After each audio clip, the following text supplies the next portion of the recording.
Hello students, आज का अपना वीडियो है अनुवांशिकता। अनुवांशिकता का जो चैप्टर क्लास 10 का साइंस का, इसमें एमसीक्यूज क्वेश्चंस दिए हुए हैं जिसके आंसर भी आपके सामने है।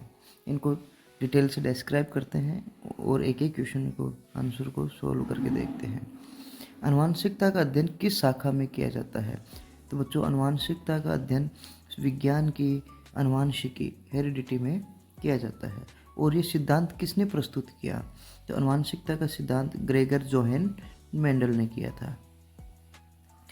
जीन जीन किस प्रोटीन के या जीन किसके बने होते हैं?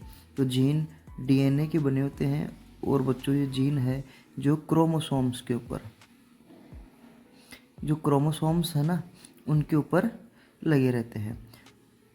अपने पता है कि ह्यूमन बीइंग के अंदर 46 गुणसूत्र होते हैं और प्रत्येक गुणसूत्र पे हज़ारों की संख्या में जीन्स प्रेजेंट रहते हैं।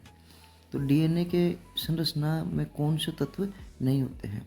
तो डीएनए की जो संरचना होती है, केमिकल जो उसका कॉम्बिनेशन है जिसके द्वारा डीएनए बनता है, उसमें हाइड्रोजन भी होती है, ऑक्सीजन भी होता है, फॉस्फोरस भी होता है, लेकिन उसमें सिलिकॉन नहीं होता है। तो जो अपना आंसर होगा इस क्वेश्चन का सिलिकॉन। डीएनए की जो डबल हेलिक्स स्ट्रक्चर है उसको किसने खोजा था? तो डीएनए की डबल हेलिक्स स्ट्रक्चर की खोज दो scientist James Watson and Francis Crick, या वॉटसन जिसको अपन वॉटसन एम क्रिक भी बोलते हैं। तो माइटोकॉन्ड्रिया में पाए जाने वाला डीएनए क्या कहलाता है? तो माइटोकॉन्ड्रिया में भी बच्चों एनिमल सेल के अंदर एकमात्र ऐसा ऑर्गेनेल है ये माइटोकॉन्ड्रिया जो जिसमें खुद का डीएनए पाया जाता है। ऐसे ही प्लांट सेल के अंदर प्लास्टिड्स में पाया जाता है क्रोमोसोम्स। क्रोमोसोम्स क्या होते हैं? तो क्रोमोसोम्स जो अनुवांशिक जो सामग्री है जिसके द्वारा अपने जेनेटिक कैरेक्टर्स हो, जिसके ऊपर लिखे जिनके रेस्पॉन्सिबल होता है, उसको हम क्या बोलते हैं? अनुवांशिक उनको हम क्रोमोसोम्स बोलते हैं। तो ग्रेगर जोइन मेंडल ने अपने जो प्रयोग किए थे अनुवांशिकता के, वो किस प्लांट के ऊपर किए थे? तो ग्रेगर जोइन मेंडल ने अपने मटर के दानों के ऊपर या मटर के जो प्लांट्स हैं उनके ऊपर किए थे और अपने प्रयोग किए थे। समान गुणसूत्रों वाले जोड़ी को क्या कहते हैं? तो समान गुणसूत्रों वाली जोड़ी बच्चों होमोलोगस क्रोमोसोम्स कहलाती है। फेनोटाइप क्या होता है? फेनोटाइप प्लांट्स में 2 टाइप्स के कैरेक्टर्स होते हैं। एक तो ऐसे कैरेक्टर्स होते हैं जिन्हें हम बाहर से देख के पहचान सकते हैं, और दूसरा उनके जीन्स के कारण पता चलता है। जो फेनोटाइप्स वो कैरेक्टर्स होते हैं जो प्लांट के या एनिमल के बाहरी लक्षणों को देख के पता चलता है। तो डीएनए की बेस पेयरिंग का नियम किसने किया था? तो डीएनए की बेस पेयरिंग का नियम बच्चों चॉर्गोफ ने दिया था। कोशिका विभाजन की वह कौन सी प्रक्रिया जिसमें क्रोमोसोम नहीं बदलते हैं? तो बच्चों, क्रोमोसोम्स की संख्या 46 अपने केवल और केवल माइटोसिस के अंदर सेम रहती है, वरना मियोसिस के अंदर तो इसमें आधे हो के 23 क्रोमोसोम्स रह जाती है। कोशिका विभाजन की वह प्रक्रिया जिसमें क्रोमोसोम की संख्या आधी हो जाती है। तो 2 टाइप के जो सेल डिवीजन होता है, माइटोसिस और मियोसिस। माइटोसिस में तो क्रोमोसोम की संख्या वैसी की वैसी रहती है, लेकिन जो मियोसिस है, मियोसिस में क्रोमोसोम की संख्या 1/2 हो जाती है। तो इसका आंसर होगा मियोसिस। मेंडल का पहला नियम कौन सा है? तो बच्चों, मेंडल ने जेनेटिक्स के 3 नियम दिए थे। पहला नियम है उनमें प्रभुत्व का नियम या प्रभाविकता का नियम, जिसे अपन लॉ ऑफ डोमिनेंस भी बोलते हैं। एलिल किसे कहते हैं? एलिल जीनों के विभिन्न रूप होते हैं। जैसे 2 टाइप्स के कैरेक्टर्स हैं, एक तो डोमिनेंट और एक रेसेसिव। तो इनमें जो एलिल है वो जीनों के विभिन्न रूप होंगे। प्रकृति में पाए जाने वाले अनुवांशिक विविधता का मुख्य कारण क्या है? देखो, जो अनुवांशिक विभिन्नता है ये आनुवंशिक विविधता कंटिन्यूस प्रोसेस है, लेकिन अचानक अपने जो नेचर में कोई ऐसा इंसिडेंट हो जिसके कारण जेनेटिक डिफरेंस एक साथ जनरेट हो जाए, तो वो होता है किसके कारण? म्यूटेशन के कारण, जिसे हम उत्परिवर्तन भी बोलते हैं। गुणसूत्रों में होने वाले परिवर्तन को क्या कहते हैं? तो गुणसूत्र में होने वाला परिवर्तन उत्परिवर्तन, म्यूटेशन कहलाता है। अभी जो बात की थी कि प्रकृति में आनुवंशिक विविधता का मुख्य कारण क्या था, तो म्यूटेशन। और म्यूटेशन या उत्परिवर्तन अपने जो गुणसूत्र हैं, उन गुणसूत्रों में चेंज होगा तभी तो नेक्स्ट जनरेशन में जाएगा।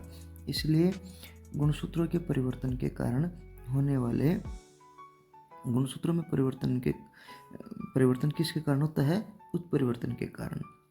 पुनः संयोजन यानी कि रेप्लिकेशन में कौन सी घटना होती है?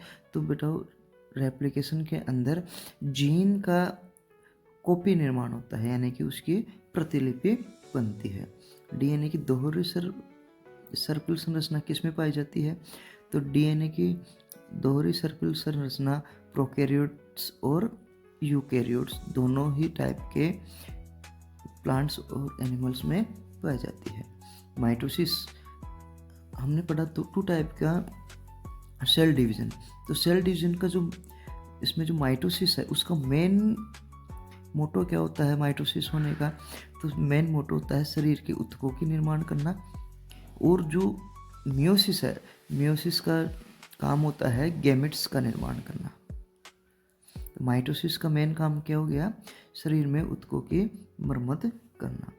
डीएनए प्रतिलिपि का निर्माण कहाँ होता है बच्चों? तो डीएनए होता कहाँ पे है? सेल के अंदर, न्यूक्लियस के अंदर। तो सीधी सीधी बात है, उसका रेप्लिकेशन भी डीएनए का कहाँ होगा? न्यूक्लियस के अंदर। जीन का क्या कार्य है? जीन अभी पहले बताया था कि जीन है जो अपने जेनेटिक कैरेक्टर्स हैं उनको one generation to next generation में लेकर जाने का काम करता है। तो ये जो जीन है उन्हीं के ऊपर अपने जेनेटिक कैरेक्टर्स उसके ऊपर रहते हैं। तो उसका मुख्य काम क्या हो गया? आनुवंशिक लक्षणों का निर्धारण करना। डीएनए का संरचनात्मक तत्व क्या है? तो डीएनए में अभी पहले भी आया था क्वेश्चन, डीएनए किसका बना होता है? तो नाइट्रोजन बेस है, फास्फोरस है, शर्करा जिसको अपन क्या बोलते हैं? ग्लूकोज या कार्बोहाइड्रेट, सॉरी ग्लूकोज नहीं कार्बोहाइड्रेट बोलते हैं। ग्लूकोज तो टाइप ऑफ कार्बोहाइड्रेट है। तो ये सभी मिलके क्या बनाते हैं? डीएनए बनाते हैं। जीन की मूल इकाई क्या होती है? तो बच्चों जीन न्यूक्लियोटाइड्स का बना होता है। किसका बना होता है? न्यूक्लियोटाइड्स का। आनुवंशिक लक्षणों के मिलान से बनी नई विशेषताओं को क्या कहते हैं? आनुवंशिक लक्षणों के मिलान, इसको बोलते हैं पुनर्संयोजन यानी कि रिकॉम्बिनेशन।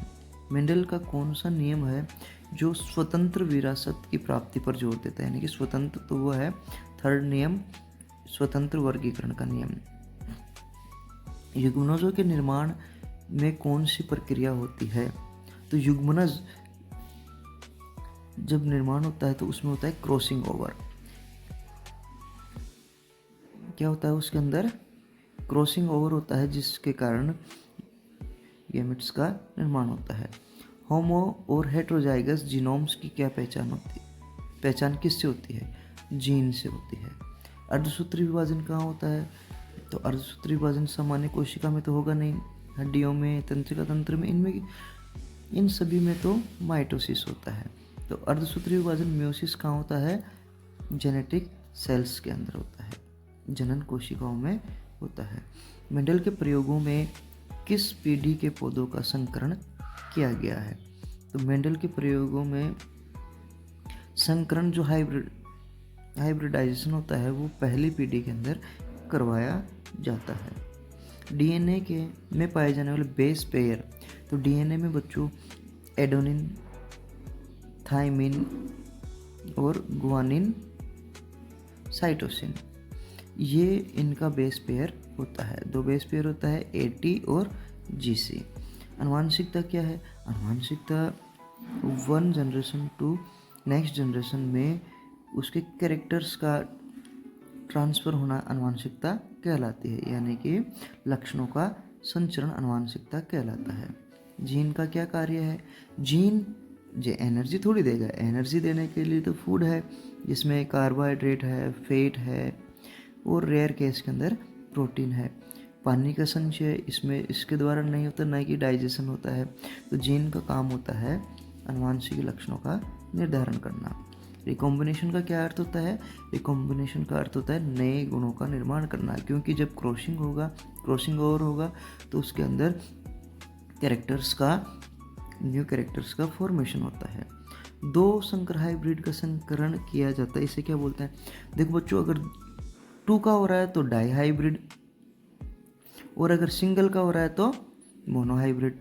तो यहाँ पे 2 लक्षण है, 2 संकर है, उनका हाइब्रिडाइजेशन हो रहा है, तो ये हो गया डाई हाइब्रिड संकरण। डीएनए की दोहरी सर्पिल संरचना का मॉडल, ये क्वेश्चन, सॉरी बच्चों ये क्वेश्चन रिपीट हो गया। तो डबल हेलिक्स स्ट्रक्चर का किसने दी थी? वॉटसन एवं क्रिक ने। मटर के पौधों में कौन से लक्षण मेंडल ने अध्ययन किए थे? तो मटर के पौधों में बच्चों मेंडल ने उसके फूल का रंग ग्रीन है या येलो है, और उसकी हाइट टॉल है या ड्वार्फ है, इन 2 लक्षणों का उन्होंने अध्ययन किया था। किस प्रकार के संकरण में केवल एक लक्षण का ध्यान केंद्रित किया जाता है? तो बच्चों भी यहाँ ऊपर अपन ने क्लियर किया था कि अगर 2 लक्षण है तो डाई हाइब्रिड, और अगर 1 लक्षण है तो मोनो हाइब्रिड। नेक्स्ट क्वेश्चन है एकल संकरण मोनो हाइब्रिड क्रॉस क्या होता है? इसी क्वेश्चन को थोड़ा सा दूसरे तरीके से पूछ लिया गया है। तो ऐसा संकरण जिसमें एक ही लक्षण का अध्ययन किया जाता है तो क्या कहलाता है?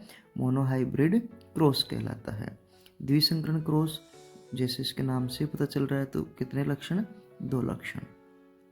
एकल संकरण में अगर कोई पौधा पूरा लंबा है, दूसरा बौना है, तो F1PD में क्या होगा? तो बच्चों F1PD में क्या होगा? F1PD में सभी पौधे लंबे होंगे, क्योंकि F1PD में जब जितने भी पौधे बढ़ेंगे वो कैसे बढ़ेंगे? Capital T small t genotype के। और यहाँ पे डोमिनेंट कौन है? हाइट वाला एलील डोमिनेंट है, इसलिए जितने भी पौधे होंगे वो सारे पौधे कैसे होंगे?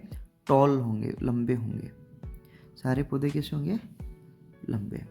F2PD का द्विसंकरण क्रॉस की F2PD का अनुपात क्या होता है? तो F2PD में द्विसंकरण क्रॉस की अनुपात होता है 9:3:3:1। एकल संकरण की F2PD में गुणसूत्रीय विकलांगता का क्या % है? तो देखो बच्चों, इसका आंसर आएगा 1/4। क्यों? जब F2PD का जो F1PD है, F1PD में उसका F1PD का जब आगे अपन F2 करवाते हैं तो कैपिटल T प्राप्त होता है, capital T small t, capital T small t और स्मॉल t स्मॉल t। तो इस तरीके से जो ये स्मॉल वाला है वो कितना आया है यहाँ पे? 1/4 में से 1/4, तो इसलिए इसका % कितना आएगा? 1/4। तो द्विसंकरण क्रॉस में कितने प्रकार के युग्मज बनते हैं? तो बच्चों मोनोसंकरण, जो मोनो हाइब्रिड क्रॉस था उसमें कैपिटल T स्मॉल t यानी कि 2 प्रकार के बनते थे, और यहाँ पे हमने 2 कैरेक्टर्स लेंगे हम, capital R Y capital Y और स्मॉल r स्मॉल y। जब हम इनका क्रॉस करवाते हैं, हाइब्रिडाइजेशन करवाते हैं, तो हम अपने पास में प्राप्त होता है capital R small r capital Y small y। तो इसमें कितने एलील्स हो गए? युग्मनज हो गए 4। तो इसका आंसर हो गया 4। एकल संकरण की में F2PD का अनुपात कितना होता है? F2PD जैसे यहाँ पे अपन ने देखा 4 हुए थे, जिनमें से 3 तो कैसे थे? टॉल, एक था स्मॉल। तो अपना आंसर आएगा 3:1। द्विसंकरण में स्वतंत्र वर्गीकरण का नियम किसे बताता है? तो द्विसंकरण में स्वतंत्र वर्गीकरण का नियम बताता है हमें दोनों लक्षण स्वतंत्र रूप से विरासत में आते हैं। मटर के द्विसंकरण का प्रयोग किसने किया था? अरे मटर का जब सारा प्रयोग मेंडल कर रहे हैं तो आंसर भी क्या होगा? मेंडल। यदि एक पौधा आर कैपिटल आर और कैपिटल वाई और दूसरा स्मॉल आर है तो F1PD में क्या होगा? जैसे भी ऊपर अपने डिस्क्राइब किया था ना, capital R capital Y small Y. Genotype का क्या अर्थ होता है? जीनोटाइप वो होते हैं जिनके द्वारा जीव के आनुवंशिक लक्षणों का गठन का पता चलता है। तो ये जीनोटाइप जीन उसके आनुवंशिक गठन का पता लगाने को क्या बोलते हैं? जीनोटाइप बोलते हैं। फिनोटाइप बाहरी जो स्वरूप है, जो बाहर दिखते हैं जिसके लक्षण, उनको पता लगा के आंसर निकाला जाता है। यदि जीनोटाइप और फिनोटाइप में मुख्य अंतर क्या है? जीनोटाइप पता चल रहा है देखते ही, जीनोटाइप का मतलब होता है जीन्स यानी कि आनुवंशिक संरचना, और फिनोटाइप होता है बाहरी लक्षण। इसका आंसर हो गया जीनोटाइप आनुवंशिक संरचना है, जबकि फिनोटाइप दृश्य लक्षण है। यदि genotype capital T small T दोनों पौधे लंबे हैं तो इनका फिनोटाइप क्या होगा? तो इनको फिनोटाइप तो दोनों ही होंगे ना, क्योंकि दिखने पे तो दोनों लंबे दिखाई दे रहे हैं। तो कैपिटल टी और जो हाइब्रिड है वो भी लंबा ही दिखाई दे रहा है, तो इसलिए दोनों का क्या फिनोटाइप होगा? Capital T small T. यदि मटर का पौधा बोना है तो उसका जीनोटाइप क्या होगा? उसका जीनोटाइप स्मॉल टी होगा। कोई फिनोटाइप केवल एक विशिष्ट जीनोटाइप से जुड़ा होता है तो इसको बोलते हैं समगुणी अप्रभुत्वशाली, क्योंकि वो एक जैसे तो हैं लेकिन वो डोमिनेंट नहीं है। फिनोटाइप का निर्धारण कौन करता है? तो फिनोटाइप का निर्धारण जीनोटाइप और पर्यावरण दोनों से होता है, क्योंकि यहाँ से अगर उसको ढंग से नरिशमेंट नहीं मिलेगा पर्यावरण से तो वो अपना पूर्ण रूप से विकास नहीं कर पाएगा, और जीनोटाइप के द्वारा तो वो नहीं होना है। यदि मटर का पौधा गोल बीज आर और झुर्रीदार स्मॉल आर इसमें संकरण करे तो F1PD में क्या होगा? तो बच्चों F1PD में जैसा कि कैपिटल टी लंबाई और बोने वाले में करते हैं तो F1PD में कैपिटल टी स्मॉल टी आता है। तो इसी तरीके से अगर हम कैपिटल आर और स्मॉल आर में करेंगे तो वही कैपिटल आर स्मॉल आर होगा, यानी कि यहाँ पे डोमिनेंट कौन होगा? गोल बीज वाले। तो सभी जो बीज प्राप्त होंगे वो कैसे होंगे? गोल प्राप्त होंगे। नेक्स्ट जो अपना लास्ट क्वेश्चन है वो क्या है? कैपिटल टी और कैपिटल स्मॉल टी जीनोटाइप वाले पौधे दोनों का फिनोटाइप क्या होगा? यदि कैपिटल टी लंबाई को तो सभी पौधे कैसे होंगे? लंबे होंगे, क्योंकि यहाँ पे डोमिनेंट कौन है? लंबाई वाला एलील या जीन डोमिनेंट है, इसलिए सभी पौधे कैसे होंगे? लंबे होंगे। थैंक यू बच्चों। अगर आपको अपना ये वीडियो पसंद आया हो तो लाइक ज़रूर करना और अपने चैनल को सब्सक्राइब ज़रूर करना और अपने दोस्तों को भी शेयर करना। धन्यवाद।